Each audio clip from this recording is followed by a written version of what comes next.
વલસાડ ધરમપુરમાં વરસાદી માહોલ જામ્યો। વરસાદને લઈને અનેક વિસ્તારોમાં પાણી ભરાયા। વલસાડના અબ્રામા રોડ પર પાણી ભરાયા તો નેશનલ હાઈવે 48ના સર્વિસ રોડ પર પણ ભરાયા પાણી। મોગરાવાડી અંડરપાસમાં પાણી ભરાતા અવરજવર બંધ થઈ છે। ધરમપુરના મુખ્ય માર્ગો પર વરસાદી પાણી ફરી પડ્યા। પાણી ભરાતા સ્થાનિકો વાહન ચાલકોને હાલાકી ભોગવવાનો વારો આવ્યો। વહેલી સવારથી જ વલસાડ જિલ્લાના તમામ તાલુકામાં વરસાદી માહોલ જામ્યો છે, જેને લઈને ધરમપુર હોય કે વલસાડ હોય તમામ વિસ્તારોમાં પાણી ભરાવાની સમસ્યા ઊભી થઈ છે। સ્ટેટ હાઈવે નેશનલ હાઈવેમાં પણ પાણી ભરાતા વાહન ચાલકો મુશ્કેલીમાં મુકાયા।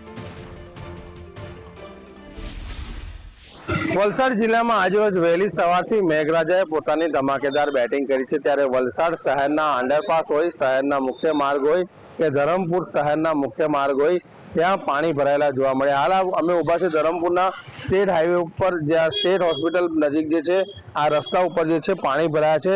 સાથે સાથે ધરમપુરના એસટી ડેપોની સામેના મુખ્ય માર્ગ પર પણ જે પાણી ભરાયા હતા। હાલ જે છે આ વરસાદ ધીમી ધારે વરસતા જે છે કેટલાક વિસ્તારોમાંથી પાણીનો નિકાલ હવે થવા લાગ્યો છે। ત્યારે બીજી તરફ જોવા જઈએ તો વલસાડ શહેરના અંડરપાસ હોય, શહેરનો સર્વિસ રોડ હોય કે વલસાડ શહેરના મુખ્ય માર્ગ હોય, જ્યાં પાણી ભરાયા છે, તો સાથે સાથે ધરમપુરની અંદર પણ 2 જ કલાકની અંદર 3 ઇંચથી વધુ વરસાદ ખાબકતા વલસાડ અને ધરમપુરમાં કેટલાક વિસ્તારોમાં જે છે પાણી ભરાતા લોકોએ જે હાલાકીનો સામનો કરવો પડ્યો હતો। જાવેદ ખાન, સંદેશ ન્યૂઝ, વલસાડ।